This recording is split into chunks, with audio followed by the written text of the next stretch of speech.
Here we on. Hey, We are on. Hey, this is Randomly Intentional. I'm Timothy on Purpose. I'm Rain. And we are at it again. It is Friday morning. Yeah, the first. The first of the month. Wake up, wake up, wake up in the nah. That changed life. What? That album, that song. Yeah. Oh yeah. That changed the whole. I realized it because I was a welfare baby, but I like just that whole vibe. That's one of those songs when you hear it, it's like, it's interesting. Even with Brother Lynch, it's like I can hear, he about to drop a new album right now. Oh yeah. It's like I can hear those like main songs when they came on at that specific time. I was becoming more of a teenager at that time. Changed my whole life. Yeah. The way I thought about things. Even rapping about the first of the month, I was rapping about it almost in pride that I was, I know he was, I'm not going to sit here and claim like I know what their perspective was because they were already adults singing about the first of the month. But as someone who knew their mom was waiting for a check on the first of the month, my mom was an addict too. Yeah. There was a whole nother type of perspective. I mean, that's what the first of the month meant. Everybody's getting those checks and they're about to sell a bunch of drugs. Yeah. I think that was the last hit record Eazy-E was on. Eazy was on that one, right? Mm-mm. What was the one he was on? I'm not sure. There was one that they did. One of their hits he was on. I think that was was that their that was on that album though, wasn't it? That everybody was on? There was some compilation or something, right? That everybody was on. I think like Pac was on that one, Biggie was on that one. You know what I'm talking about. I believe so. I feel like, was Master P on that? Ain't no telling. I think Master P had a song on that. If I'm thinking about the same compilation, why can't I type Bone Thugs right now? I keep typing Thigs. Master P was a game changer too, bro. Like that whole No Limit saga was like. Oh, For the Love of Money. That's the one with Eazy. It was. Yeah. But For the Love of Money, that was on. Wasn't that? There was some sort of compilation that was on. And it had Master P on it. It had a bunch of people on it. I don't know if you ever got that. Anyway, what were you saying? Master P was a game changer. That whole No Limit saga was a game changer. I didn't even realize he had California roots until I started hearing this story later. But he's like, he got all that from the Bay Area. It makes a lot more sense now. The Bay Area is central to a lot of like fruit of the music industry in California. I get in the hustle mindset, bro. You ever been up there? The growth mindset. I've never been up there to like be able to absorb the culture, but I've been around people, especially in prison, that just come from those roots. Yeah. And it's a different mentality. It's a different mentality. I spent a lot of time even up the Hispanics, there. It's like, it's just different, bro. Like you can. The energy, I don't even think you can call it swagger. I think there's a different word for how they actually navigate life, interact with one another, and communicate. Yes. It's not swagger. Like, and I know they have another word for man. it. Yeah. I know they have another word for it. Yeah. Game. But it's impressive. It is. Their energy, their persistence, their intelligence, their ambitiousness. They're very ambitious. There's something good that you want to rub off on you, and it rubs off on people that spend time up there. Oakland, Sacramento, San Francisco, that whole area. Sacramento's not the Bay, but just all of that stuff around there, they have that sauce. I was listening to, it just came on the other day. It was just like the Humpty dance by Shock G in Digital Underground. My friend's mom was dating him for a long time. I loved that song when I was younger. I had no clue really what I was like singing, but I loved it. Like, I loved it too. It used to be on Yo MTV Raps. I have a core memory of jumping on my mom's bed when that song was playing on Yo MTV Raps. When I listen to those lyrics now, that's the first thing that comes to my mind is like, only the Bay Area could pull. Only somebody from up there could pull this off. Like, we are just too tough down here. True. You know what I'm saying? Like, it's like we're too. We don't have anything like that. Yeah, the East Coast has a lot of that, and up north has that, but down here we don't have any of that. And I'm not saying that because it's obvious that Oakland, San Francisco, even like Sacramento and everything, like it's obvious that there is tough killers, dope dealers, all of that. I'm just saying, like, Southern California, from like a certain part of California down, is just too rigid. Yeah. You know what I'm saying? It's just not really loose enough to just be able to move with the wave and the frequency of like just that. I would say in Florida and Atlanta, they like in that's part of the South, they also have fun. But if you look at Texas, it's a little bit more serious there too. Rigid, yeah. And the same thing in Chicago. They like there's energy, but I feel like there are a few places where they're just more serious, you know. Yeah, man. Which is funny because Louisiana, right next door to Texas, you know, they have a lot of fun stuff, dance, music, and all that. And then Chicago, you got DC up there kind of close by. They have a whole, you know, the whole go-go movement and all that. So there's a few spots, I guess you're right. I never really noticed that where they have fun, bro. Like I'll be watching them, and they even how like a lot of the Asians that really, really get down, you know what I'm saying, are from up that way, and they get down, man. Do you ever catch those like, they seem like street style competition, but like very freestyle, like dance. It's like they're like dance offs, like, but they're very in the Bay Area, modern. I don't know where they're. I know there's some down this way too, but you can definitely see the difference in the styles of dance, because you have individuals who go into it and their main style is like crumping and like very like Southern California-ish, but then you see the individuals that just are very, you know, Northern and Central California. It's deep. But yeah. You got something you wanted to play? Yeah, I'm trying to find it right now. Here we go. Okay. Tell me what you think. What you think?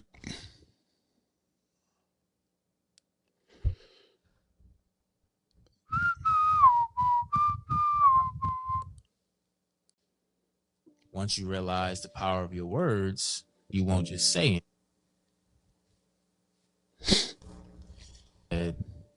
Once you realize, the day I was reading a book and there was a passage that said, once you realize the power of your thoughts, you won't just think anything. Once you realize the power of your words, you won't just say anything.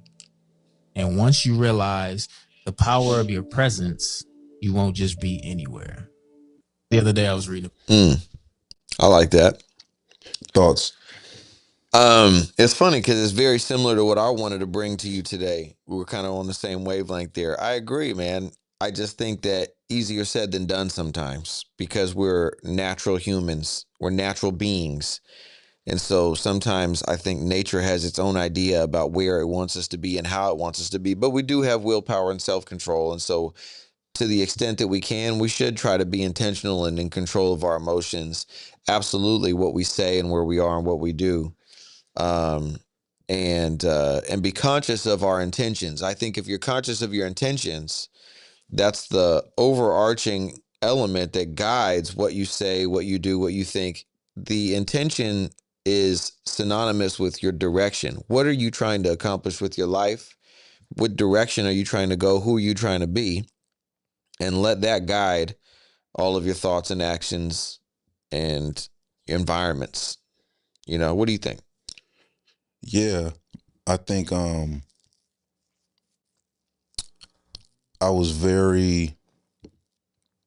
can remember when I first started realizing like someone told me like, why do you keep saying you're going to do a life sentence? Why do you keep saying that?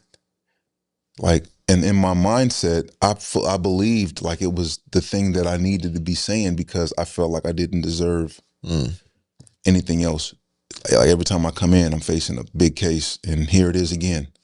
So Like it's your destiny. Here we go. it is like, Yeah. but because I rehearsed it so much, like I'm gonna do 25 to life, I'm gonna die or do 25 to life for the gang. And I haven't died, but I keep catching these cases and I keep getting out, but I keep catching it.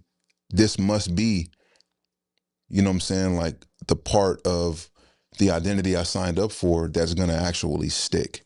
You know what I'm saying? Like, and I remember it happened early on in that case. But I was, what happened? Oh, you, some dribble. I Yeah. I've shared this before, but there was like a older cat who was like, you don't you don't realize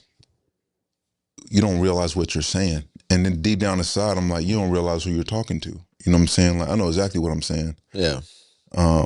But I just remember that with like a situation that happened soon after that with someone inside of that specific module, where I was just like, I was up in the cell and I was thinking like, how do I not say that?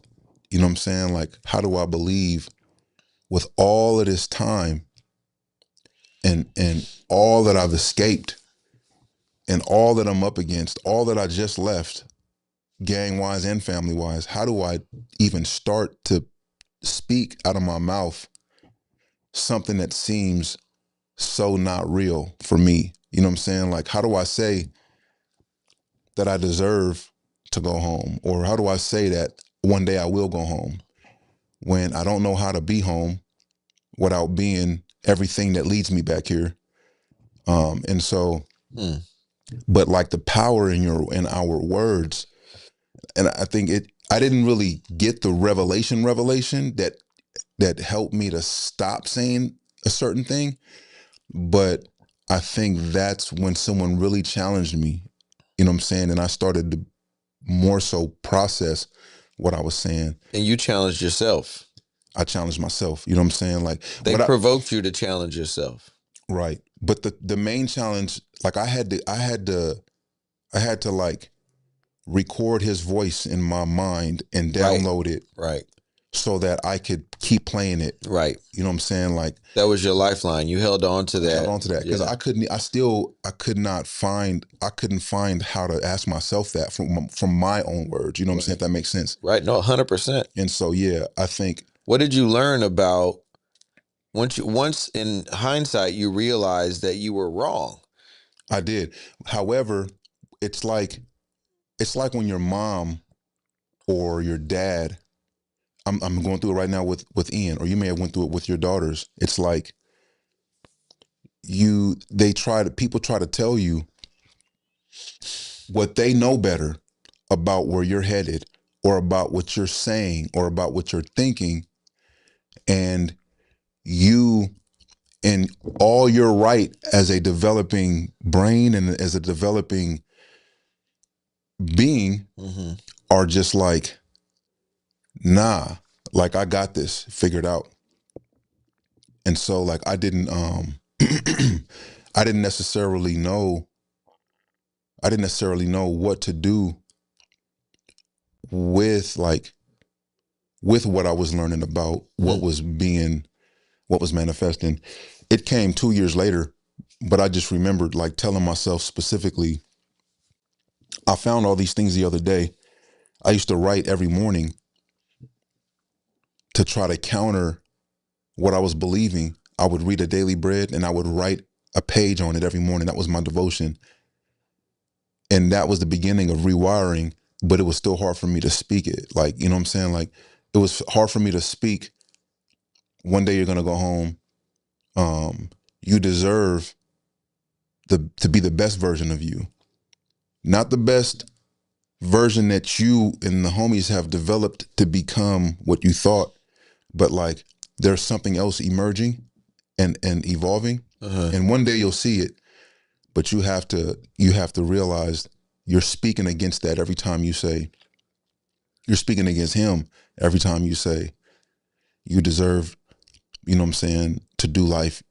You know, you don't know what, and this was true though. To me, it was like, I didn't know what to do with my freedom. Like I Right. didn't know how to be a great friend. You know what I'm saying? Like Right. all I knew how to be was sacrificial and loyal to this cause Right. that I believed was very much, who I was. But, in regards to that, I believe like everything we say, it paves the way, you know what I'm saying, for everything we think paves the way for everything we say and everything we say.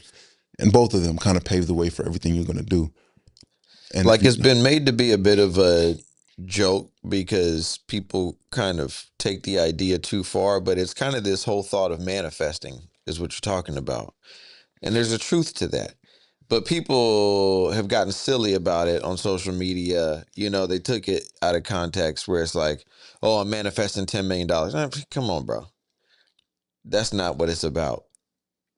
Manifesting is much more practical than that. It's controlling your thoughts because your thoughts become your actions. It's believing in the future that you want to see and then stepping into it, right? That's what it really is. and it's more aligned with consistency and persistency, Right. more so than you just creating something to appear out of speaking it into existence. You know what I'm Right. saying? Like that's Right. not, that's deceiving people into believing something that, and then that's the thing too, as you said, like people are leading people to believe that it's a law. You know what I'm saying? That it is just this. It is like one of Newton's laws. You know what I'm saying? Like A lot of snake oil salesmen like to use it too, right? They like to just like hang that out there. Oh, just manifest it. Like these fake spiritual gurus like to use that a lot, mhm. It's like the same as the fake preachers that just try to take your money and they just money blessings and all this stuff. It's like, you know what I mean? People love to just make it seem like all you got to do is just follow me and just think and just give me some money and just whatever and just money's gonna appear. Now, bro, And it's not magic. I do believe in in like this. I do believe like you get what you put out there. For You know what sure. I'm saying? Like if you kind of reap what you sow, Yes. however, there is the more practical and the more realistic, you know, truth to there has to be some kind of action behind a consistent and persistent action behind what you're saying and what you're doing. I believe that God will fill in the blanks for you. Or you do as much as you can and God's got the rest. I was going to say you got to meet him halfway, but who knows if it's halfway? Maybe you're only doing 5%. Because sometimes you don't, it's not going to be halfway. Sometimes No. you can't even muster up what's necessary for you to get halfway. You can see halfway. And so, the Lord, he can see that like your intentions are to get there, but Yep. Something's going on that's preventing you and weighing you down. Right. And it's like, so he might just pull a little bit off of you at a time. And we don't even always know where we're going. So we don't know what halfway means. I had no clue that I would be here with you almost, 20 years later. How could you step into halfway to this when you didn't even know Couldn't this even was see it. coming? I And couldn't we see still it. don't know what else is coming. So Right. we don't know, but all we can do is what we got, Yeah. When we give it everything we got, that's where I believe, have faith for the missing part that you can't do. Mm-hmm. That's where you have faith.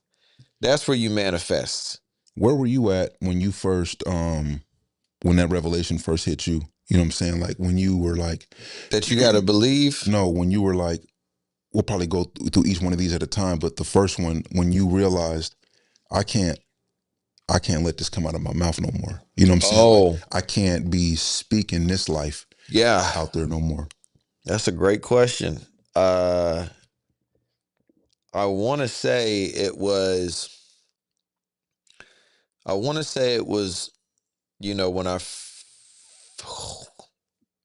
there's two times, but one is, damn, it's a tough one to answer. But I guess one is when I found out I was having a daughter. Mm. Mm. When I found out I was having a daughter, which, mind you, was never in my plans. When I was young, I never wanted to have kids. I never wanted to have kids. Never? No, I never. You had your mind made up? I did not want to have kids. I didn't say that. I didn't say I didn't want to. It wasn't like I don't want to have kids. I never had that thought.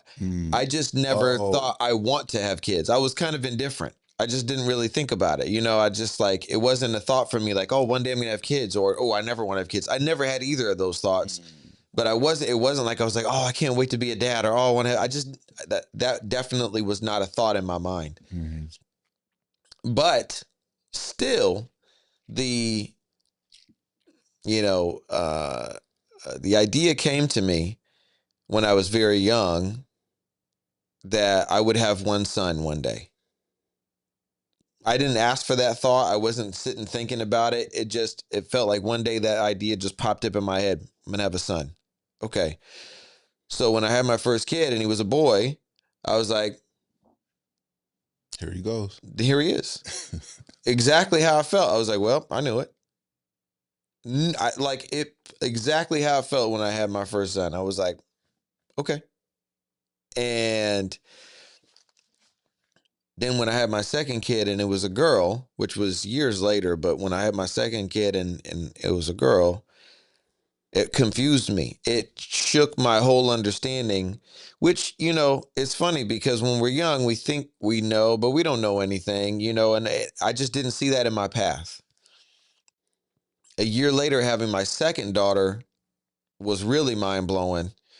And then having another son years later, all of that, like none of that was in the plans. And I'm in a place now where I kind of laugh about it. Like I didn't see any of that, right? But just goes to show you, sometimes we don't see the full picture. I thought so confidently I was going to have one son in my life and that was it. Here I am with 4 kids, 2 boys, 2 girls, and then they're blessings, But getting back to your question, when I found out that I was having a daughter, it made me have to change my ways, the way that I thought about who I was at that time, the way I thought about women, the way that I thought about the lifestyle and the environment that I was creating. Having a son, and especially having him as young as I did, I wasn't prepared to make life changes. It didn't make me really think deeply that way, even though I was kind of being a father already to his siblings because she already had 2 kids. She got started very young, so she was I don't know. I was 20 and we're about the same age. So I think she was 20 when she had my son and she already had 2 kids. So we were together.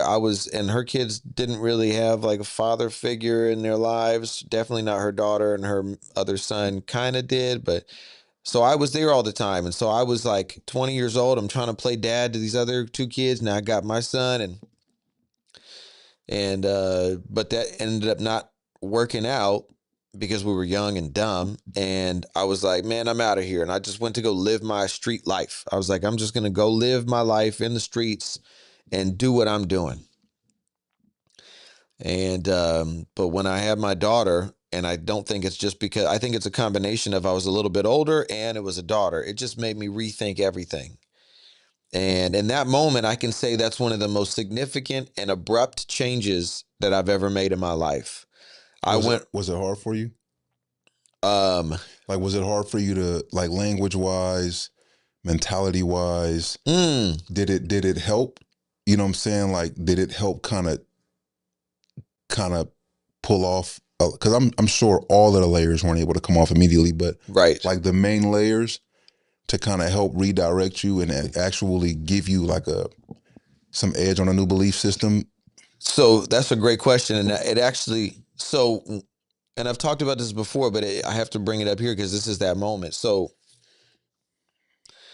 when I made that decision, it was not just a lifestyle decision, but a financial decision, an identity decision.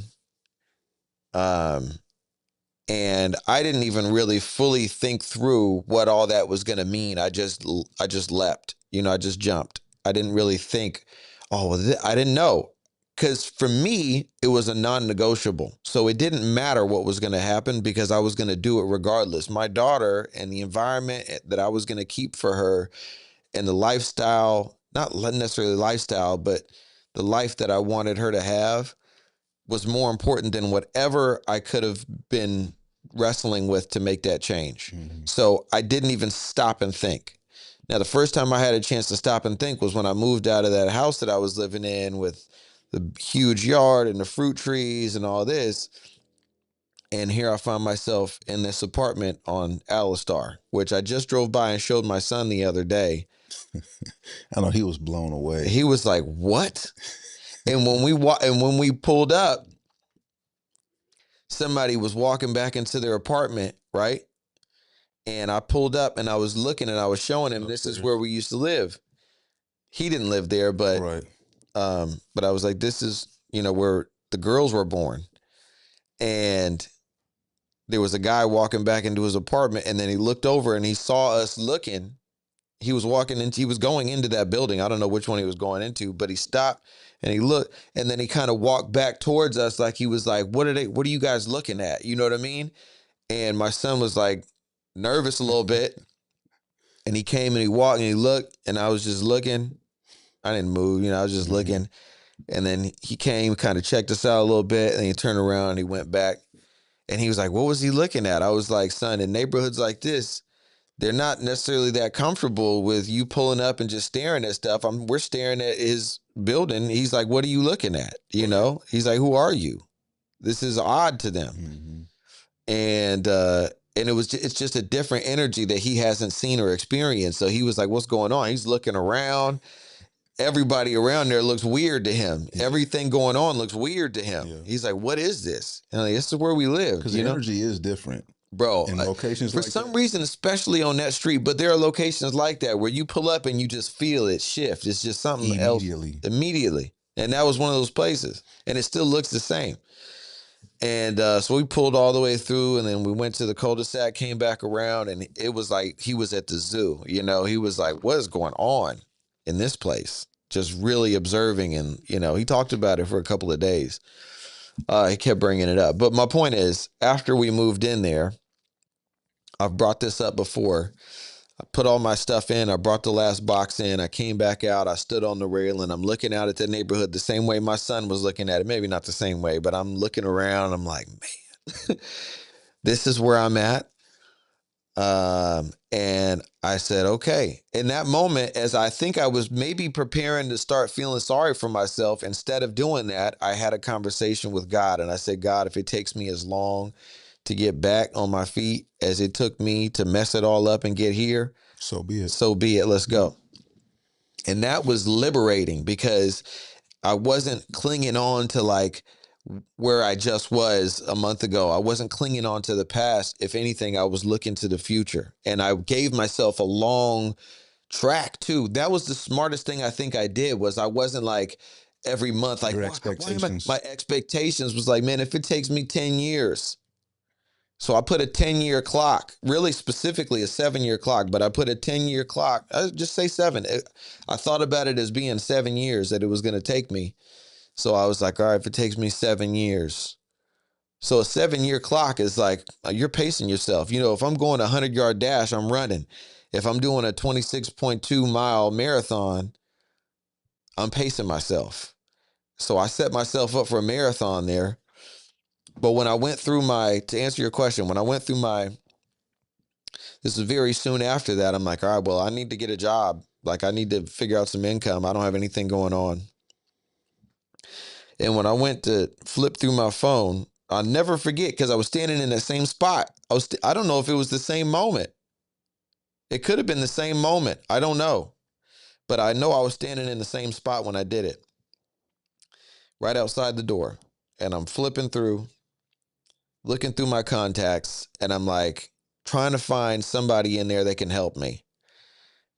Somebody with a company, somebody could get me a job, and there was nothing in there. And the phrase came to, this is very epiphany time for me. And that phrase came to mind, your network is your net worth. And I had heard that, and it just never really registered to me because it wasn't relevant. And in that moment, it was very clear what that meant. This is my network, and it is worthless to me. Where I'm at right now, where I'm trying to go in my life, my network is worthless. Even my closest friends that I still did end up keeping in my circle, like you and like Danny, like whoever, like the people that I still keep with me, even they couldn't do anything for me. Nobody could do anything for me. It's funny because you contrast that with I was watching a YouTube video the other day, and this guy was going through, I can't remember the name of the town now, but there's a town up in Silicon Valley that's right next to Sand Hill Road, which is where all the VC firms are. It's right next to Google and, all the big tech companies. And there's no public school in this town. There's no public school. It's the richest neighborhood, and I think they were saying in America. Very small community, and they were talking about the history of it and CEOs that have been there, and how all the people kind of migrated in there. But anyway, there's like 2 or 3 private schools there that are like $60,000 a year for elementary, for middle school, for high school, and everybody goes there. That's where everybody in that town goes. All the kids go there. And growing up in that town, they were talking about it. There were people who had been living there for a long time. They're from there, their families. This is generational wealth. They're talking to people that are 50, 60 years old, and they've been there their whole life, went to school there. This is generational wealth. And they're saying, when you go to a school like that, when you're raised like that in that environment, and you grow up, you already know everybody that your community, your network is very valuable. Because every kid that you were friends with, their parents were already multimillionaires. They already have generational wealth. They're all going places. Everybody can help you. Right. You almost can't fail. You almost can't fail because every single person can do something with you. They can invest in you. They can help you get a job with them. They can help you get a job with somebody else because they all have networks. You can't fail in that environment. Mm-hmm. But then it's funny because you see on the other side of the coin, people that come from their families are drug addicts, their families are gang members, or the opposite is also true. The opposite, yeah. That you almost can't win. Mm-hmm. You know what I mean? Because again, your habits, your behaviors, your environment, your language, your body language, the way you dress, the people and you're almost just like they're almost destined to be millionaires. You're almost destined to be a drug addict or go to prison, at least once go to jail. Right. That's interesting that you even bring that up because it's like their network is their net worth. And like over here, your network is, in most cases, you have to lean on a network more so for like survival. Like whoever's in my phone is someone I can call, right, or commune with in a sense for the sake of like survival, against the odds. You know what I'm saying? Like the opposition or completely different mindset though. You know what I'm saying? Like we communicate and are in, like there is probably no enemies mindset wise over here. Everybody is growing in the mindset of like everything we say with and to one another and everything we do with and to and for one another is for the purpose of helping our evaluation of just where we're at and where we're going. Yeah. Where over here, it's almost to devalue you to the point of even death in most cases. Yep. It's powerful. We talk, and it's like, oh, okay. So, sorry. To cut you off. No. That was a wonderful thought that you just had.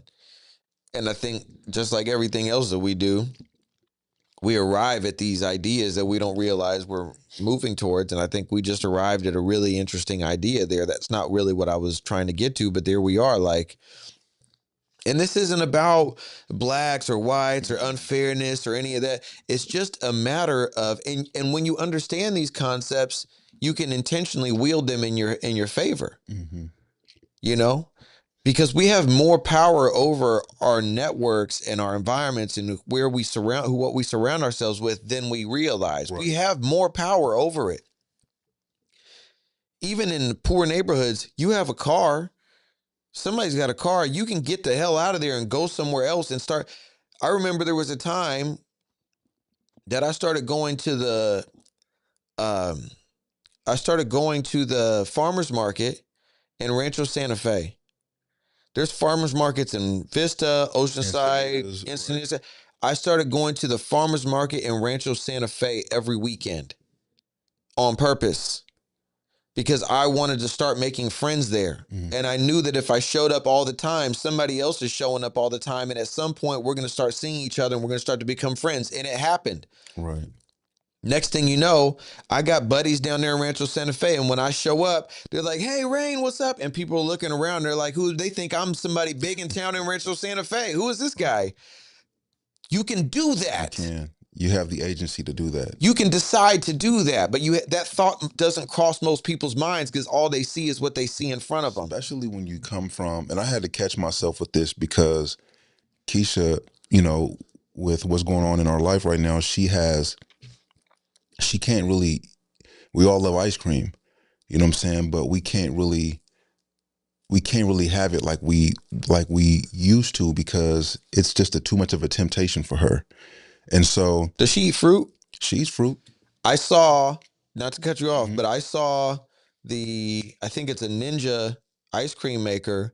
I saw a video of it. A guy put in nothing but a frozen banana and it turned it into ice cream. There's no other ingredient. It was a frozen banana and it came out looking like ice cream. You saw that? So that's what I'm getting ready to tell you. Oh, so okay. At the Encinitas Farmers Market, she had went for the purpose of just, she's that girl, man, or that woman. She loves to thrift stuff. She loves to go and support others who do that. Her heart is just set there.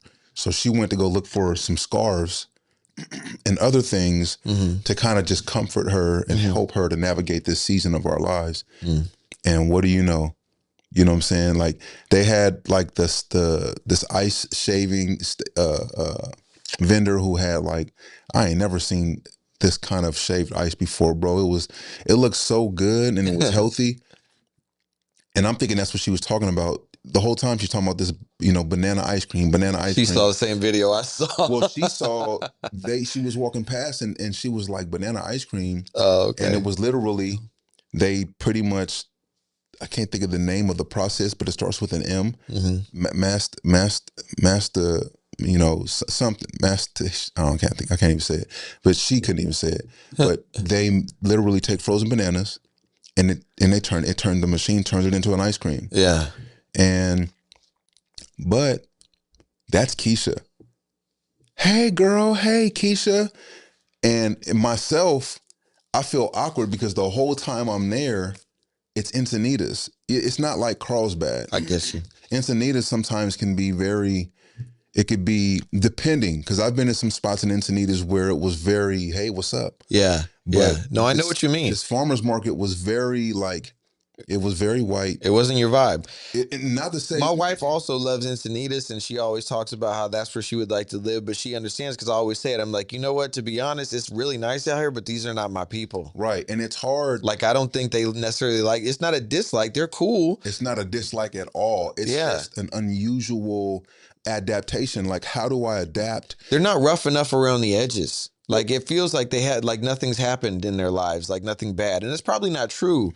But I just feel like you can sense on me that I've lived a colorful life, and I just don't feel like they have. Yeah, for me, it was more so, it's kind of like, because I get the same thing in LA sometimes when I go to LA, and I'm like, and we might be in an area where I know people are rough around the edges, but they're looking at me like, it's weird, bro. It's like, almost like they can see that I'm from Oceanside, San Diego, and that I'm posing as somebody that's rough around the edges because I'm not from LA. You know what I'm saying? Like, it's the same thing you see when you go to prison or when you go down to San Diego. Yeah. You from Oceanside? Yeah. And you get this, you have these you have this, you're just ostracized to some degree, unless you grew with somebody and you've known somebody. But once somebody finds out you from Oceanside, it's like, you're not rough enough around the edges. Right. You're not from Southeast. You're not. So it was kind of like that vibe. Like, I got the tattoos. Mind you, there's people there that have tattoos that are white. There's the different, I won't say classes, but there's the different layers and colors of this specific demographic of people. But me, myself, because I am battling with what I'm battling with, I'm the one that's always like feeling uncomfortable Right. first. And then Keisha's just like, babe, just relax. Like they're people.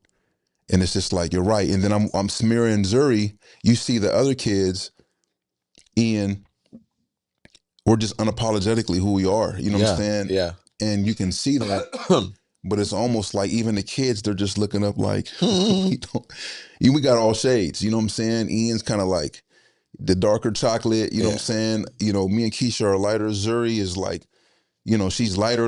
And it's just like, but it's just looking and they're just like, wow. You know what I'm saying? Like, where did you guys come from? At least that's what's going on in my mind. That's what's going on in your mind. You know what They I'm might saying? not be thinking that at all. Not even at all. You know what I'm saying? But the more you feel that way, the more you don't realize you project that, and then they do start to feel that way because you're acting like that. And it's a self-fulfilling prophecy. I have to force myself to say, hey, how's it going? Or I'm waiting for someone to say, like, hey, Keisha. And then they're tapping, you know, their girl, hey, that's Keisha. You know what I'm saying? And then it's just like, I kind of can relax. I get it. But it's, I can't remember why I started saying that. You had mentioned something about going to Encinitas. I mean, not going to Encinitas, going to Rancho Santa Fe for that experience and actually, you know, acclimating in a way to where people, you know, bring you in, and then you're like, you begin to develop new community. Right. And that's so healthy for our perspective, and it helps you to kind of change the way that you. That was my point. I started changing what I was saying to the kids. You know what I'm saying? Based on their racial experiences already and some of the vibes that they've felt and being in some of these spaces. Like Samira, I said hi to every time. It never fails. I waved to that girl, Daddy. She didn't wave back. I said hi to that girl, Daddy. She didn't say hi back. And so, but she's asking from the perspective of, you always tell us to make sure when we lock eyes and have eye contact that we say hi. That's cool. You know what I'm saying? Yeah. But she's asking like, they don't like the feeling when the person doesn't say hi back. Sure. And I'm like, man, that's what prevents me sometimes from even saying hi when I'm in these environments, because with no regard, some people will just look at you. Yeah. And even look down at you like, is he just, but sometimes you may take it the wrong way. Sometimes it's like, most times you're fun to look at, maybe to them. Maybe they think you're handsome. Maybe they think you're just an interesting person. People watch all the time. Handsome. You are handsome. Thank you, brother. I appreciate that. Appreciate that, man. I'm gonna take that. I'm gonna take that into the day. You know what I'm saying? In a way to where I think about, like, those are the things that I try to talk myself out of believing that someone could potentially be not speaking to you about, is because they're processing and they're thinking. Not necessarily, I was just joking, not necessarily because a person is handsome. Yeah. More so because it's not always negative what they're thinking. Not. It could just be, well, I'm not gonna lie. A lot of the times when I say what's up, or I say, hey, how's it going? And the person just looks, that is odd to me. That's most on them. of the times. That's on them though. You got to just be, like you said, be unapologetically you. Go around spreading love everywhere. And if people don't receive it, that's on them. You know that you're a good person and you're doing the right thing. Wrapping up my point I was making earlier, though, because it was a really great question that you had. When I looked through my phone and I realized that I had what my network was, that's what I'll say. When I looked and I realized what my network was, it's one thing to know that, like, I associate with these kind of people and I hang out around these kind of people. But when you see it in almost a quantified black and white way, where you scroll through, okay, here's a collection of everybody I know. This is all them. This is my list. This is a list of everybody that I know. And I just went through the whole list looking for a certain quality, and it wasn't on the whole list. Wow. That was eye-opening for me.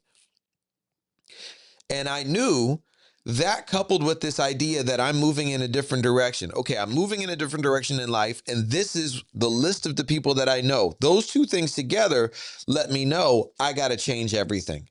I got to change everybody that I'm around. I got to talk different, dress different, act different, walk different. Not acting, but I have to turn the page. Not acting, but I have to evolve now. I have to move past this where I've been in my life, and I have to go in this different direction. Because it's not like I didn't have intelligence in my mind already. I got to go be more intelligent. It's not that, you know, I knew that if this is the lifestyle that I want to live, I'm not going to be able to drag all this baggage with me or drag the same way of operating with me into this new environment. It's just not going to work. Otherwise, all I'm going to do is bring this track mud into the house. I got to take my shoes off because they're muddy. That's kind of the idea, right? It's like, I got to get this dirt off me and I got to go in a clean direction. And I did change almost everybody that I associated with. I'm sure it was more gradual than I can recollect right now, but I did change my tone of voice. I did change the way I speak. I did change my clothes. At some point it became this. I definitely didn't have shorts up past my kneecaps 25 years ago. You know what I mean? Yeah. My waist of my shorts is still probably sometimes a little bit below my boxers, but it's there. Those pictures, bro. And all of like my clothes were super big. Huge. You know what I'm saying? But Huge. yours for your stature too, your clothes weren't that you had some big clothes on too. You know what I'm saying? Not extremely big. Like you weren't going 2 sizes over. No. I have a few pictures, bro. I don't know what picture you saw, but I was definitely buying 2XLs and now I wear large. Right. And I'm bigger now than I was then. Yeah. And I was wearing 2XLs. If I wore a 2XL right now, and back then they just made clothes bigger too, because everybody was wearing their stuff big. So a 2XL of a baggy shirt. There's a shirt when I was doing a lot of drugs. I'll never forget this. I was doing a lot of drugs. I wasn't eating a lot of food. I was just partying, doing drugs. And I was at the club in the parking lot at Tropics, and I remember this, which is so weird. I got out of my car, and one of my friends who you know, that was kind of like a big brother to me at the time, he saw me there, and he wasn't there a lot. He wasn't a club kind of guy, but he was there for some reason. Maybe he even came with me. I don't remember because I was on drugs. But I do remember this. He's like, hey, let me take a picture of you in front of your car. I had the Excursion, but I think it was before I wrapped it. And I go, okay. And so I stood in front of my car and he took a picture of me. And it was a disposable camera. And I remember it was like 2 months later, 3 months later, he came over to my house one day and he was like, oh, hey. He was so slick, bro. I have to assume he did this on purpose. Maybe not, but I just know how he is. Everything was always with a purpose. Everything. This dude just always calculated all the time. So I have to assume, knowing him, that he did this on purpose. He hit me with the picture, and I looked at it, and I was like, and what really made me think that he did it on purpose was because when I looked at it, I looked at him, and he was almost looking at me like, yeah. Bro, I was so skinny. I didn't even realize how skinny I was. He must have noticed I've been doing a lot of drugs and I've gotten skinny. And he took a picture of me and he gave it to me. And I looked at it. And when I looked, I was like, and he looked at me. Or I looked at him and he was looking at me like, and I was like, whoa. And I think that was the beginning of me stopping doing that. That was like, okay, I got to chill. You know? Why did I tell that story? I think we were talking about the clothes being baggy. Oh, clothes being baggy, yeah. But no, I was expressing. swimming in those clothes. Yeah. That's what it was. I mean, I was already thin, but I had on like a South Pole long sleeve t-shirt. And bro, if it was a 2X, it looked like a 5X on me. I was swimming in that thing. That show we did at Woody's, the pictures from that show, bro, my shirts were like, it's crazy, man. Like I just did not realize it. I knew I was wearing big shirts. I was a big guy at that time, you know, but I was just like, man, I'm looking at somebody had showed me some footage too. June, I think he had some footage or something, but Were you wearing 3Xs? I was wearing 4Xs. 4X t-shirts? 4Xs. And I was wearing like a 41, 42 jean. Yeah. Oh, wow. You know what I'm saying? Yeah. Like just, I was wearing 30. I think I was wearing 38 jeans. yeah, I was big. Come on, bro. But I was just like, and I think about it now, like, I feel like I'm swimming in big stuff. You know what I'm saying? Like the Shaka shirts now, when I be wearing them, I'm like, I can't go bigger than an extra large. It seems like it's just, I'm doing too much. Right. You know what I'm saying? Yeah. So what I've noticed, there's something I brought in that I wanted to talk about, and I want to make sure before we run out of time, I hit you with it. Yep.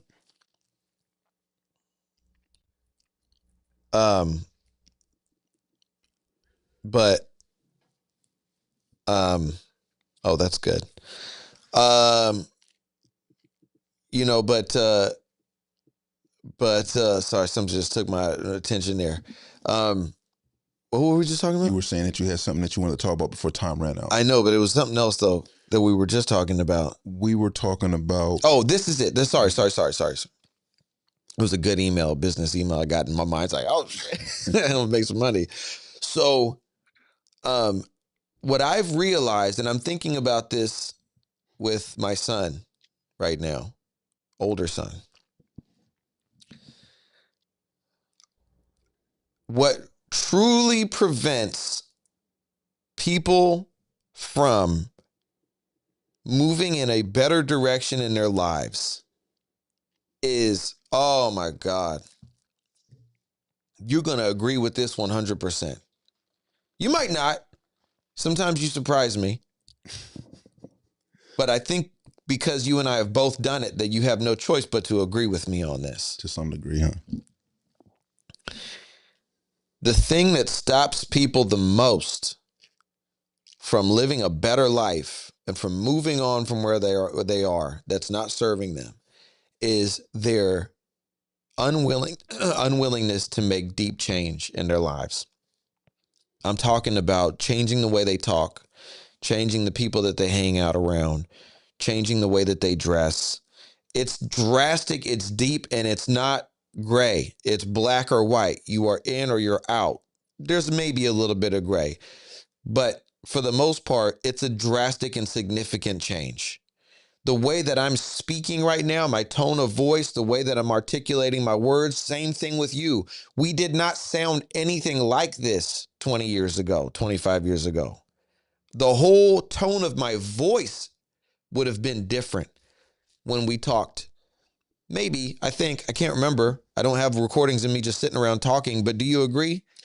I think I would say this. I would agree only in the sense of like, I can't, and just like for you. Because I just want to add this. Yeah. Because some of the way that I was speaking 25 years ago, I would not be able to build the network. See, that's the thing, is the network that I had that wasn't valuable, I can operate a certain way with them because that's the way we all operated. But now trying to go build another network, they don't want to associate with those people. That's why they weren't in my phone. Right. But I believe. So you can't operate that same way and think you're going to go build the network of these other people, because they're going to be like, that's weird. You know, like that's just not the way they get down. So you can't be that way and be around those kind of people. Anyway, go ahead. But that's what I was going to ask you earlier when you said, when you was like, it's not an act, it's not acting. Right. I just had, I had to let everything, because I'm moving in one direction. I can't wear the same clothes. I can't have I got to take the shoes off. I got to put on another shoes. I got to speak different. Because I already am intelligent. Right. I already do have the tenacity to navigate through any and everything I need to. Yeah. So that's where I would disagree in a sense of like, you were capable of having that network. It's just that because of your entrance into that group of people, like them accepting you looking for what you were looking for, because you left where you left, looking for what you were looking for, you built up all of your, I won't say assets, but you know what I'm saying? Like all of what you had that was valuable, your tone, your energy, Uh-huh. your creativity, Uh-huh. your loyalty, you know what I'm saying, your respect. All of that went towards and in that direction and built. Right. Think about it, bro. You said it several times, like not necessarily wanting to have to kill anybody, but we're surrounded by people who would kill for you. Right. You know what I'm saying? Like, and it's the same. You've taken all of that, and in the other direction, people who probably would never invest in that person that spoke like that, projected like that, and put out like that, in the midst of those people, Right.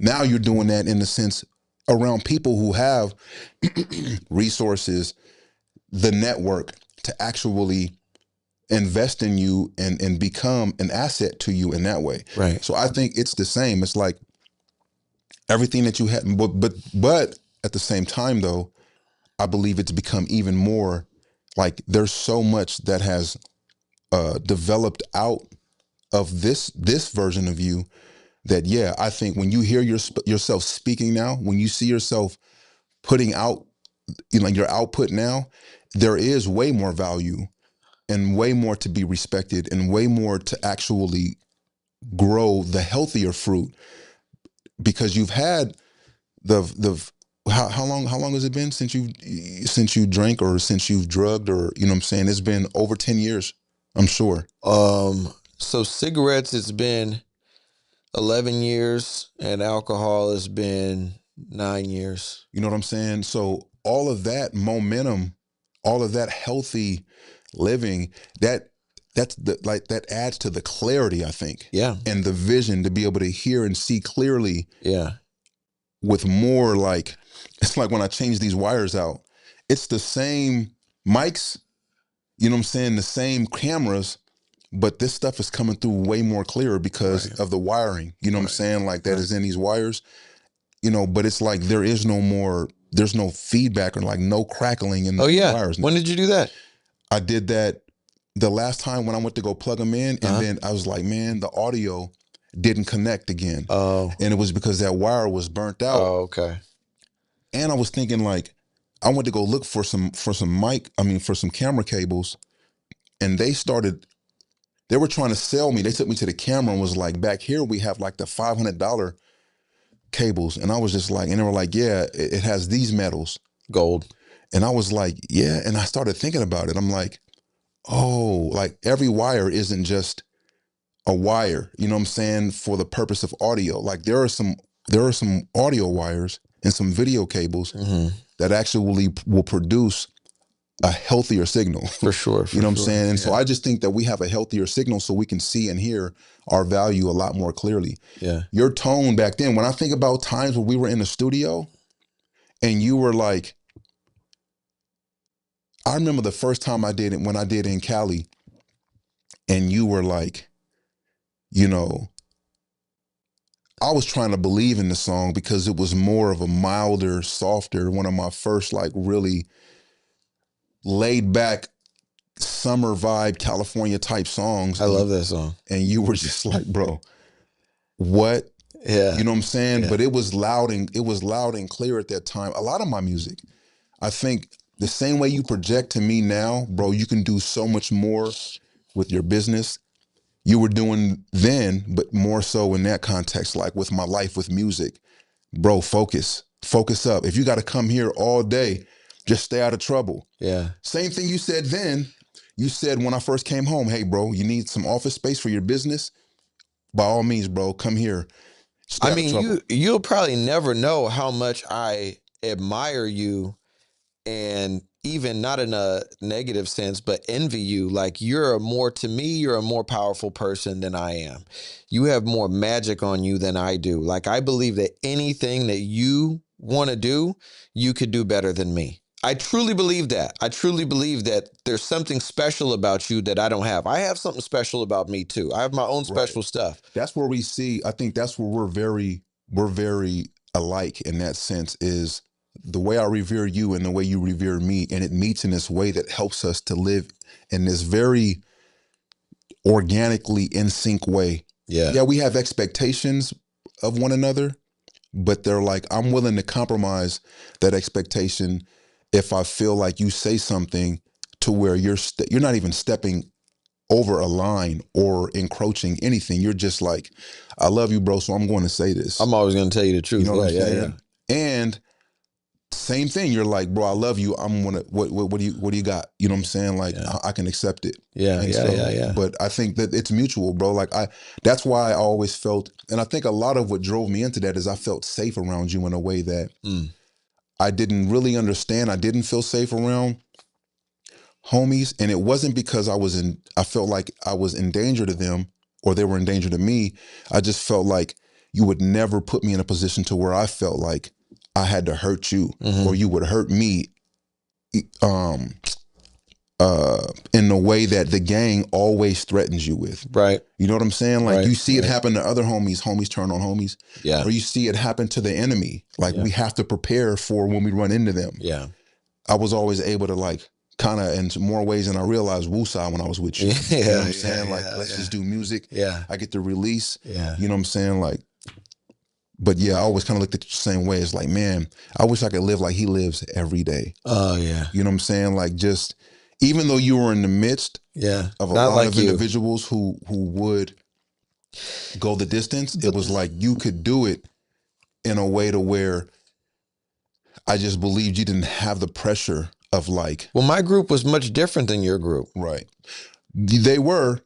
However, though, the key players, like the 3 or 4 people, you know who I'm talking about, they come from and still were sliding in and out of those modes. No, the element was there, but in your group, it was through and through. Right. That's all it was about. My group was more about making money and hustling and all this kind of stuff. So it made more sense for me because that's why I was able to naturally connect, because I was like, okay, this is what I'm about. This is it. And then those other elements, okay, that's cool too, you know. But yeah, with your group, it was just all about violence. It was just all about, you know, actual gangbanging, you know. And I just like, I wouldn't have enjoyed that. I always looked at you guys that way, like, wow, like that's a darker thing you guys are doing. It wasn't like that where I was, you know, so I wasn't dealing with what you were dealing with.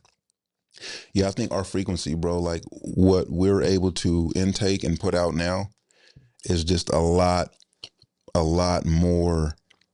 There's just, it's just higher. You know what I'm saying? So check this. Go ahead. Okay, check this out. Because I know we're running out of time here. We got to get you home. So I had this thought today or yesterday, today, doesn't matter. I had this thought where I was like, I love these revelations. I've been getting these revelations lately. Like the other day when I had that idea about fear, in the moment sitting there and realizing that, like, okay, beyond me, like it's a fire alarm. Remember, like I said, like once you've identified the fire, there's no more value in having the fire alarm just keep going while you're trying to put out the fire. Okay, that's just creating panic.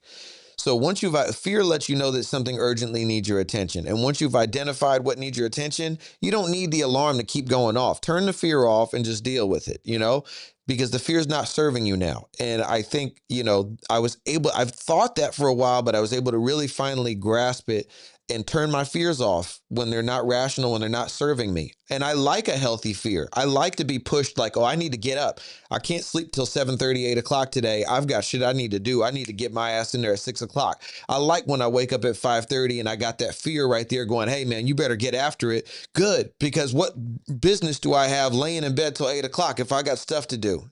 You know, so I like that. But once I'm here, I don't need to just be sitting here in fear. I'm here. I showed up. It's 5:30, it's 6 o'clock. I'm doing my work. Like, I don't need to sit here in fear. I need to just work. That's over with. Yeah. That's over with. Okay. So I like that revelation. Just recapping that one.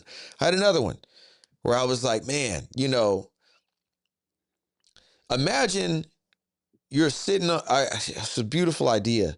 Imagine, you know, sometimes we think about stability. And if you are living an unstable life with ups and downs, you're here, you're there, you're moving around here, there, it can feel like I want stability. I just want things to be smooth. I remember when I was building Hawk, sometimes it was so tumultuous with the ups and the downs and this going wrong and having to deal with this employees doing this and this, all the, customers angry, all this stuff. And I remember there were certain times that I would get so stressed out that I would daydream about being a bagger at a grocery store. Honestly, as much money as I was making, I wasn't making tons and tons of money, but I was still doing okay. But I was dealing with so much pressure and stress sometimes that I was like, what would sound really good? To be a bagger at a grocery store. What I was really looking for was just stability, just mellowness, right? And peace, I'm sure. Peace. Like I used to think about the grocery store bagger, how they come in. They don't have any important responsibilities at the grocery store. They don't even when they get to the grocery store, they're not going to bother them if something's going wrong with stock or, there's not enough soup or there's not enough. They don't butchers cutting meat raw. None of that's their problem. They show up when they're supposed to show up. They stand there, bag their groceries. You don't even really talk to the bagger that much. You talk to the cashier. They're just there doing their thing. Thank you. Thank you. It's 5:00. Okay. If the fucking grocery store explodes at 5:30, they're not calling you. You know what I mean? If this place is on fire, they're not going to call you and ask for help. They're not going to call you and ask, hey, what is it? What can you hit? No. If anything, it might just be like, hey, don't come into work tomorrow. The grocery store's on fire. Okay. That's what I used to daydream about. Silly. Is that what I really wanted? No. And if I would have went and done that, I would have ended up back on the same path anyway, because that's who I am. I just was probably looking for a break. Okay. So my point is, imagine you sitting on the couch every day, 85 years. You at home, sitting on the couch, watching the same TV show, having the same conversation with your family. I'm talking about an extreme example of stability. Bills paid all the time. Let's even say they're on auto pay. You don't even have to think about them. Bills on auto pay, money automatically deposited in your account. You go to work as a grocery store bagger. Every day it's the same thing. Groundhog's Day. Just ultimate stability. Nothing ever went drastically wrong. Nobody ever died. Wife never got cancer. Never went to prison. Nothing ever happened. Nothing ever happened. It's just every single day, same thing. And then you wake up at 85 and you're like, all right, well, I'm going to die now. When you look back on that life, what would you think? The most stable life you could possibly imagine. What would you think about your life? I think that's an interesting question to ask for someone who's been through. It would be hard for me to answer. You know what I'm saying? No. Try to. Yeah, Try to imagine you're 85 years old. The doctor says, all right, it's time for you to go. You got 1 week left. And you now go into reflection mode. And you look back on your life and you just picturing yourself sitting on that couch watching that same TV show every day, having the same conversation, going to work every day, putting the stuff in, just getting older. And you look back at your life and it's just bland. Right. There's like no color. You know what I'm saying? There's no color. There's no seasoning. You know what I'm saying? And that's the thing about tension that I realized. Now, nothing went wrong. Nothing went wrong, but something was going wrong the whole time. Okay. You know what I'm saying? Exactly. And so that was my revelation, was like, we think about, the journey is the destination and enjoy the ups and downs and all this stuff. And it's like, it's easy to say that, but it's really hard to grasp it. Just like this other thought about, letting go of fear. It's an emotion and it's hard to kind of get control of it. It's necessary. What, to get control of it? No. What? Whoa, fear is necessary. Fear is necessary, yeah. But I'm saying it's like, we try to like tell ourselves that we can just like manage it. And it's like, it's hard. But again, I just found this revelation where I was able to kind of have an understanding about fear that has really helped me. And I've been using it a lot, where if I feel myself, because I'm a high strung person, so anxiety and fear and whatever, that's been a part of my everyday life. It lives with me, And to be able to recognize those moments and be like, this is not serving me right now. I've actually been able to push it away. I've been able, and not sweep it under the rug, but I've been able to realize that this is irrational. This is not serving me any benefit, and I don't need this. What? fear or anxiety for no reason. Anxiety you definitely don't need, but fear, like you were saying, like I believe you gave a great description of like how necessary it is, and how you even like the purpose of it when Right. you can actually respond to it. Like Right. I'm gonna get myself out of bed, Right. but when I get here, Right. That's what I'm saying. yeah, there's no longer a reason for fear to even be here. Well, and in fact, now it's working against Against the you. thing that I'm afraid It's of. working against you in totality though. It's breaking you down in your thought life, in your being, and now you can't even really work at the higher frequency. The thing that I need to do to quell the fear that I had that got me here at 6 a.m., now I'm not doing as good of a job because I'm living in this paralyzed state of fear. And I think that goes back to kind of off ramp.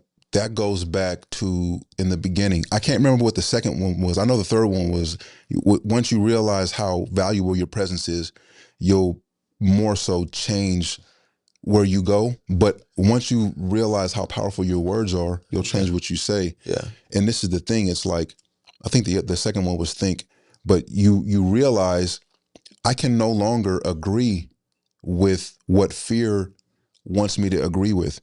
When you first experience fear, I think the reality is what it wants you to agree with is what you get to a point when you've overrode it, and you get to the place that fear is initially pushing you towards. Mhm. And then when you get there, well, I won't say pushing you towards, but you have that tense reality with fear, you overcome it, but then you get to the place that fear probably was trying to prevent you from getting to, and then you still entertain it. And then now you're in this position, I'm just repeating myself, I guess, but now you're in a position to where you're actually probably at this point vocalizing or thinking what fear wants you to say or think. Yeah, You know what it's I'm like saying? it's like a parasite is taking a hold of your mind and your body. And you have to speak against it, and you Yeah. have to actually think against it. Therefore, you can actually do against it, which causes you to show up in a different energy because, we share this space. You know what I'm saying? So I think that's a healthy way of viewing it. Is like, because it is like I can't feel unless you share it with me. Like the day we both came in here, that led to us pushing play on to what we've been doing consistently for the last 3 weeks or so, 4 weeks now. Yeah. But we both were battling a certain level of fear. Yeah. To the point to where we met. Yeah. We both came in here with that energy. Yep. You were like, bro, I've been waiting for you. Yeah. So that I can share these things with you. Yeah. Didn't want to kind of put this on you because you're going through and it was like we both ended up shedding tears. Yep. But it was like we haven't really had to battle with that level of fear since then. It's gotten There better have and been better little since tremors, then. Yeah. You know what I'm saying, here and there, but for the most part, we've actually and that's the beautiful thing. I was crying every day for a couple weeks there, and now I'm Exactly. not crying anymore. But we pushed play on this, and every day we come in here, what do? We get to think, speak, and do in a completely different way than I think it was initially trying to push us into. We needed this. We did. And that's why I think you expressing that a few times on here so far is it's not as much as we want people to be able to get value from this. This is really more so for us every single day we can do this. You know what I'm saying? So just to make sure, because I know you got to go, just to make sure that I get this idea off, I've been able to understand now how to better appreciate the ups and the downs, because every time let's say life is a spectrum of experiences that you can have, and emotions and things and whatever. That first idea that I described is here. Very, very narrow spectrum. I go to work every day, do the same thing. I have the same conversations, blah, blah, blah, right? Nothing ever changes. And every up and every down that you experience widens the spectrum and adds more color to your life, right? And so, like, I experience something good, the spectrum widens on this side. Experience something bad, spectrum widens on this side. Good, bad, good, bad. they both do the same thing, right? They both widen the spectrum. And if you've lived, think about somebody who's lived a lot of different life, good and bad. They've got the widest spectrum, the most colorful life. And when they look back on it, I believe, and I'm already doing it at 43, I think we start to already get to benefit from hindsight. We don't have to wait until we're 80, 90. We've already lived enough life to be able to look back and start to understand some things about life. And appreciate. And appreciate. I believe, because when I'm hearing you, it's like we're made up of positives and negatives. Right. I mean, literally. Yes. From the atom, you know what I'm saying? From that very cellular structure of us, we're made up of positives and negatives. You know what I'm saying? So it's only, you know, and that's a revelation when, you know, in and of itself for some of us, when we get it, it varies, you know what I'm saying, depending on who you are and what you've been through. But I think that's the reality, bro, of like, I remember one person was sharing with me, he hated the word balance. Well, I think it was a pastor. I think it was my pastor, but he shared like the idea of balance just bothered him, because when you think about balance, it's like you're just thinking about, at some degree, you may be on one foot and you got something in both hands and you're like trying to balance something else with your other foot. He was like, I love the word stability because it gives more of a realistic explanation, and it defines more of what we go through or what we're seeking through life in the midst of the positives and the negatives. The great analogy that you gave, you know what I'm saying? Like, one thing is trying to pull you in either or direction, especially depending on how you deal with your past or how you envision your future or how you're navigating where you're at. It's like, if you're experiencing a positive and a negative, in more cases, some people experience a negative, and then they experience a positive and they're trying to figure out how to balance it all. But it's like reaching for stability is how we're able to, I think, kind of find the peace and kind of find the wherewithal, you know, in the midst of it all. You know what I'm saying? Yeah. You know, in response to what you said, that's kind of like how I think of it. Yeah. No, I agree. I agree with that too. I think at the end of the day, I am gaining more of an appreciation for how colorful my life has been in all aspects, because experiencing sadness, that's deep and that's an experience. You know, it's like sometimes we watch a funny movie, you know, and you get something out of that. And usually when you watch a funny movie, it's bright. The colors are bright. It's got a whole visual aspect to it. It's bright. It's funny. It's up here. I was watching a movie last night. It was like a dark horror, kind of like emotional thriller movie. And it was actually even in black and white. It was darker colors, sadness. And that also I got value and enjoyment out of. It's a different element. And all of that is beautiful. And that is what our life is. Some parts of our life are a bright comedy and other parts are a dark thriller. And they're all adding more substance to the story of our lives. Even if you watch a movie, there might be times in the movie that it's up and it's down. If you read a book, there might be some books that are sad, some chapters that are sad and some chapters that are happy. And it creates this fuller, more beautiful story, a more well-rounded story in a picture, versus what if you're reading a book and every single page is just the same boring thing? That's not an enjoyable story. No. So I think I'm just gaining the appreciation, and I'm grateful that I'm able to live this beautiful story that has so much. And when I look back on it, I'm 43, and I've said this before, I don't want to die, but if I was to die right now, or if you were to tell me, I'm going to die in a week, I think I could already look back and say, man, I lived a full life. I've already lived a full life. I don't want to die right now. I want to see my kids grow up. I got more things I want to do. But if you told me the story was over, I wouldn't be like, man, I didn't even get to do anything yet. No, I did a lot already.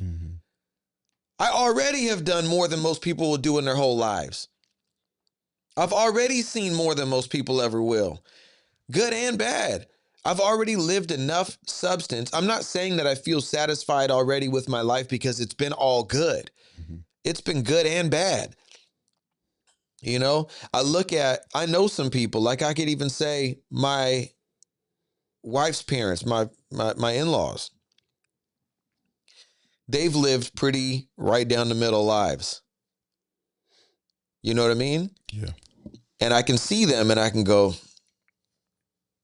I'm not saying that they're not happy, but bro, their lives have been, if anything, you know, nobody's life is, I gave an extreme example. Nobody actually can just sit on the couch and have nothing happen every day. But like some people's lives seem like they're more like this. And then other people's lives are like this.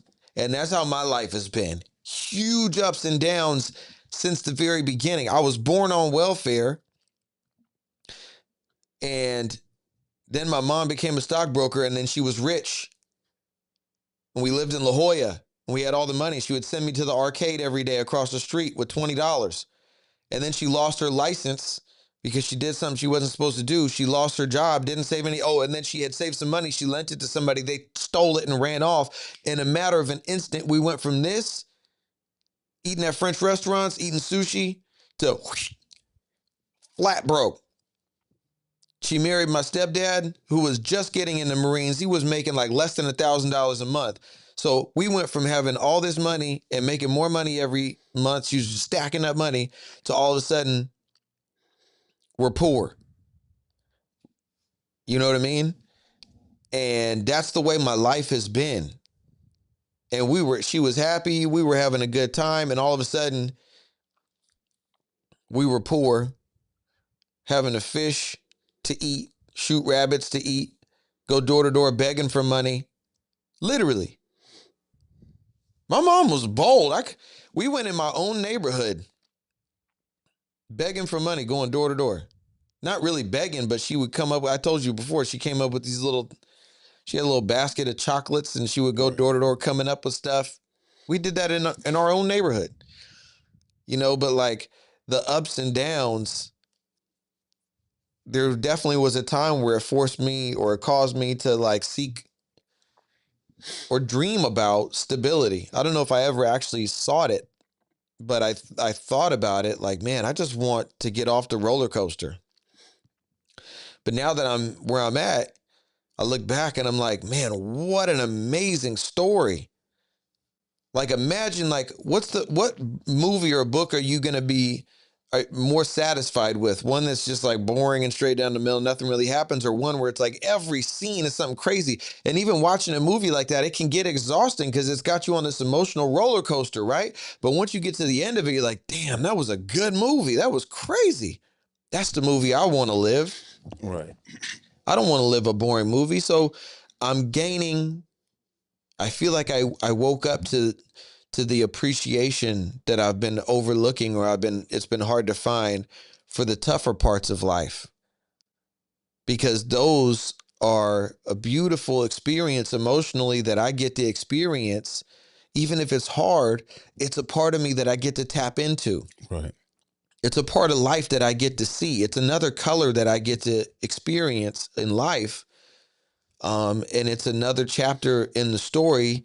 So it's like tough to say stuff like that because it sounds like, oh yeah, experience the hard times. It's really hard. I don't know if even me saying it, if I can convey it in a way that somebody else can go, oh yeah, I get it. Maybe it's only for me to get it. It should be.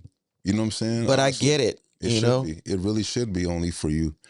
And sharing it, people may grasp it, people may not, because it's not everybody's cup of tea. I really wish I could get people to get that, but I don't know if you can get that until you're ready to get that. Not only that, it's literally not for everybody. That's Right. why I think we all live the lives we live. Some people live, like some people's ups and downs just aren't our ups and downs. Some people, it may seem like a very bland life, but like literally, they probably have been through the craziness and just have never shared it with their kids or just have never shared it with, their significant other, or it just may not be shareable with like a son-in-law, you know what I'm saying? But they may, or vice versa, you know what I'm saying? But Right. for the most part, I think that's one of the best I think revelations to have is being able to wake up and appreciate. You got to roll. What you're appreciating. Yeah, I got to bounce. But nah, great convo, bro. Yeah, great combo, man. I feel really grateful right now because I want to be enjoying my experience every day, no matter what's going on. I feel like that I just got right there, that I just explained to you, was the greatest gift God could have given me, to be able to enjoy it's a life hack of all life hacks. If I can enjoy every day of my life, no matter what's going on, whether it's good or bad, then you can never bring me down. Because our time on this earth is limited. And the days that I'm going through so much stress and anxiety that I just don't even enjoy my life, I feel guilty because I'm wasting another day that I have of my life. It's so finite, the amount of time that we have. It's so finite. And it doesn't matter when you think, it's like watch water never boils. It's like if you're thinking about the future, I'm going to do something, it's going to take 5 years. That 5 years feels like an eternity. But for some reason, wherever we go and wherever we get to something, when we look back, it always feels like it was that. Mm-hmm. It always feels like it was just a moment. So I know that if God willing, I live to see 85, 90, 95, whatever, if I live to see old age, I already know I'm going to look back, and to some extent, it's going to feel like that was it. Yeah. I'm going to think about my whole life, and I'll be able to think about it in a moment, because there's only so many moments that are going to stand out in your life. Right. So we're going to look back and it's going to be over. My son is 23. My daughters are 17, 16. My younger son's 11. When I think about all of my kids as babies, it feels like it was a few weeks ago. You know what I mean? Yeah. It feels like it was a few weeks ago. My daughters, I can remember them. They're the most vivid to me because it was two of them just running around together. My older daughter had a huge afro and a pot belly, running around with her diaper. She was the only one I guess my older son had pacifiers too, but she had pacifiers, so she'd be running around with this big crazy afro with just a diaper on and a pacifier in her mouth. And then my other daughter running around behind her, she only grew hair on the sides. She didn't grow hair on the top of her head for a long time. So she was running around with this, they just look crazy. And I can picture that. I can almost picture that more than I can picture today. I can picture that. And if I think about, it feels like it was that and then this. It feels like that whole 17 years just blipped. I've been with my wife now. We just hit our 16-year anniversary a couple months ago. Or no. Sorry, a couple months ago. Last month. Thank you. But I try to, you can't think of the 16 years. No. I can't think of the 16 years. I can think of a couple moments. I'm sure if I really sat down and tried to think about it, I can think of a few more, but right. I can't think of 16 years worth of moments. This time just goes. We don't remember it all. We're not going to remember every day. It's not meant to, for some people it is, but for some of us, there are things that they're milestones. So, you know what we don't remember? I'm going to wrap this up. You know what we don't remember? The stable days. We don't remember the days that we were sitting on the couch watching TV. Nothing happened. I think some of us do. But not all of it, because that's a lot of time is like in the middle, right? It's like what we really are going to remember are those significant ups and downs. Those are the brighter colors in our story. You know, like if you try to think back, there are these, sometimes you get this random core memory, but for the most part, you remember these bigger pivotal moments in your life or these, you know, bigger experiences. Those are the things that stand out. I can remember my trip to the Bahamas with my family. I can remember when my son fell off the bunk and cracked his skull, and we didn't know if he was going to have to do brain surgery. That was scary. I remember sitting on the couch with my daughters while he was in the hospital with his mom, and I was just crying because I was scared and I didn't know. I remember the first time I let my son drive when he was 14. I remember, you know what I mean? I don't remember most stuff though. You don't. I do. You know Do what I'm you? saying? Yeah, I do. I just got one of those memories. Well, maybe you do. I don't. And I I just remember the moment. It's just the way I'm wired to think. But I got to head out. Okay. I think that that's going to be a good thing to pick up on too, because for a lot of what you're saying, I think that's where a lot of our individuality is. It just is what it is, especially the way some of our brains work. Yeah. I'll listen to your thing. Yeah, let's roll. All right. Randomly intentional. This is Timothy on Purpose. I'm Rain. We're out of here. All right.